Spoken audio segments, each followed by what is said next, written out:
श्री दियोगु जी श्री दियोगु जी बड़े ही संत सेवी गृहस्थ भक्त थे। आप संत सेवा के लिए विविध प्रकार के उद्योग करके बड़े परिश्रम से धनोपार्जन करते थे। अतः लोग आपको उद्योगी जी कहते थे। जन साधारण में वही नाम बिगड़कर दियोगु जी हो गया। आप बड़े ही सरल स्वभाव के व्यक्ति थे। गृहस्थ होते हुए भी सांसारिकता से दूर केवल भगवत भजन और संत सेवा से प्रयोजन रखते थे। कहते हैं कि आपके पिता का अकस्मात बिना किसी बीमारी के शरीर शांत हो गया था। तो आप उनके शव को श्री ठाकुर जी के सामने रखकर पूछने लगे कि बिना किसी आदि व्याधि के मेरे पिता क्यों मरे। पूछते पूछते 3 पहर बीत गए, पर कोई उत्तर न मिला। इतने में ही एक संत मंडली आ गई। आप संतों के स्वागत सत्कार में जुट गए। जब आप उन्हें सीधा सामान देने लगे तो संतों ने कहा, आपके मन में पिता मरण का महान दुख है, अतः हम आपको सीधा सामान नहीं लेंगे। आपने कहा, ऐसी बात नहीं है। मेरे मन में पिताजी के मरने का किंचित भी दुख नहीं है। मैं तो पिताजी के शव को भगवान के पास रखकर केवल यह पूछ रहा था कि मेरे पिताजी बिना किसी रोग के क्यों मरे। परंतु यदि इस कारण आप लोग सीधा सामान नहीं ले रहे हैं तो कहिए, तो मैं पिताजी के शव को अभी जला दूं। चाहे मेरा पूरा परिवार मर जाए तो भी मुझे कोई कष्ट नहीं है। पर यदि आप संत लोग मेरे द्वार से भूखे चले जाएंगे तो मुझे महान कष्ट होगा। आपकी इस प्रकार की अनन्य संत निष्ठा देखकर भगवत कृपा से आपके पिता जीवित हो उठे। सर्वत्र भक्त और भगवान की जय जयकार गूंज उठी। भगवत भक्ति और संत निष्ठा के इस अद्भुत चमत्कार को देखकर पूरा गांव धन्य धन्य हो कह उठा और साथ ही सबने भगवत भक्ति और संत सेवा का व्रत ले लिया। इस प्रकार अद्भुत संत निष्ठा के प्रतीक थे श्री दियोगु जी। श्री चाचा गुरु श्री चाचा गुरु का वास्तविक नाम क्षेमदास था। आप सभी संतों को चाचा गुरु कहते थे, अतः आपका नाम श्री चाचा गुरु हो गया। आप बड़े ही संत सेवी सदगृहस्थ थे। आपके भक्ति भाव और सरल स्वभाव के कारण आपके गांव वासियों की आप पर बड़ी श्रद्धा थी। जब आपके यहाँ संत लोग आते तो आपके गांव वाले भी उनके लिए यथाशक्ति सीधा सामान दे जाते थे और सम्यक रूप से संत सेवा होती थी। इस प्रकार यह क्रम बहुत दिनों तक चलता रहा। परंतु जब आपके यहाँ रोज ही संत मंडली आने लगी तो गांव वाले भी परेशान होकर कहने लगे कि अब तो आपके यहाँ रोज ही संत मंडली आती है, हम बाल बच्चे वाले लोग हैं, कहाँ तक सहायता करें, कहाँ तक सहयोग करें। गांव वालों की इस प्रकार की बात सुनकर आपको बड़ी निराशा हुई, क्योंकि आपके भी घर में कुछ शेष नहीं बचा था। आपको चिंता में देखकर भगवान की दिव्य वाणी हुई कि तुम्हारे पास जो धरोहर के रूप में दूसरे का रजत पात्र रखा है, उसी को बेचकर संत सेवा करो। कोई समस्या आएगी तो मैं संभाल लूंगा। अब क्या था, अब तो आपको संत सेवा का उपाय मिल गया। आपने तुरंत उस रजत पात्र को बेच दिया, जिससे पर्याप्त धन की प्राप्ति हो गई और उससे आप संत सेवा करने लगे। कुछ दिन बाद जिसने आप अपना रजत पात्र इनके यहाँ धरोहर के रूप में रखा था, उसे पता चल गया कि इन्होंने मेरा पात्र बेचकर संतों को खिला दिया है, तो वह इनसे पात्र मांगने आया। आपको तो भगवत वाणी पर विश्वास था ही, अतः सीधे बेच दिया, कहने की बजाय बात को टाल मटोल कर दिया। जब कई बार ऐसा हुआ तो उसने पंचायत जोड़ी।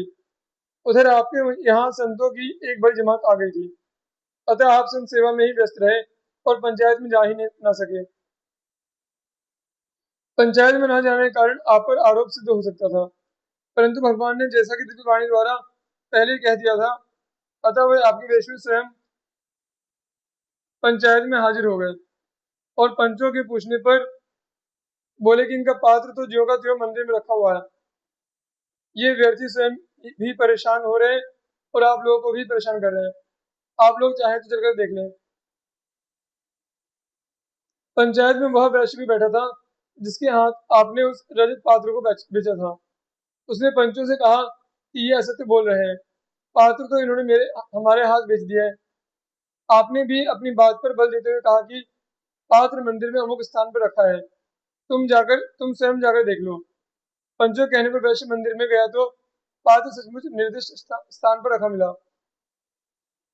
अब तो वह घबरा गया कि झूठा साबित होने पर मुझे पंचायत सजा दे देगी, अतः उसने पात्र को अन्यत्र छुपा दिया और पंचायत में जाकर आकर बोला कि पात्र वहां नहीं है। इस पर आपका वेश धारण किए हुए भगवान ने पंचों से अनुरोध किया कि आप लोग स्वयं मेरे साथ चलकर देख लें, मैं आप लोगों को पात्र दिखा दूंगा। पंचों ने बात मान ली और आपके साथ मंदिर गए। वहां पहुंचने पर तो सबकी आंखें खुली की खुली रह गई। पूरे मंदिर में चारों ओर रजत पात्र रखे थे, सब के सब एक जैसे।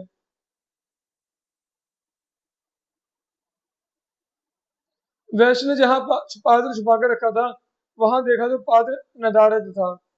इस प्रकार चमत्कार देखकर सब लोग श्री चाचा गुरु जी और उनकी भगवत भक्ति की प्रशंसा करने लगे।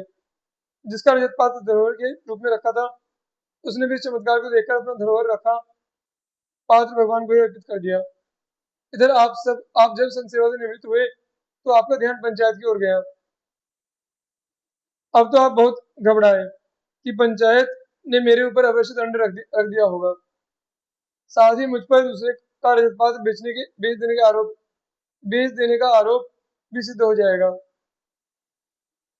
अभी आप यह सोच ही रहे थे कि आसपास के लोग आकर आपसे पंचायत के सारे विवरण और मंदिर में घटित आश्चर्यजनक घटना को बताकर आपकी भक्ति की प्रशंसा करने लगे। अब तो आप भी आश्चर्यचकित हो गए, फिर प्रभु की कृपा समझकर उनकी लीला का स्मरण कर प्रेम मग्न हो गए। श्री सवाई सिंह जी। शौर्यम तेजो धृति दाक्ष्यम युद्धे चाप्य पलायनम दानमीश्वर दानमीश्वर भावश्च छात्रम कर्म स्वभावजम। गीता में भगवान श्री कृष्ण अर्जुन से प्रत्येक वर्ण के लिए स्वाभाविक कर्म का वर्णन करते हुए कहते हैं कि हे अर्जुन, शूरवीरता, तेज, धैर्य, चातुर और युद्ध से पलायन न करना, दान देना और स्वामी भाव, ये सब के सब क्षत्रिय के स्वाभाविक कर्म है। ऐसे ही गुणधर्म वाले क्षत्रिय राजपूत थे श्री सवाई सिंह जी। आप बड़े ही संतसेवी परोपकारी स्वभाव के थे। एक बार एक भक्त दंपति वन मार्ग से कहीं जा रहे थे। उनके पास धन संपत्ति देखकर लुटेरों ने उन्हें लूट लिया। उन भक्त दंपति ने पास के गांव में जाकर गुहार लगाई। यद्यपि गांव के अन्य लोगों को तो लुटेरों का नाम सुनते ही सांप सूंघ गया, परंतु सवाई सिंह जी ने जिसे भक्तों का यह कष्ट न देखा गया। उन्होंने तुरंत अपने अस्त्र शस्त्र लिए और घोड़े पर सवार होकर अकेले ही लुटेरों के पीछे सरपट दौड़ चले। डाकू संख्या में 13 थे।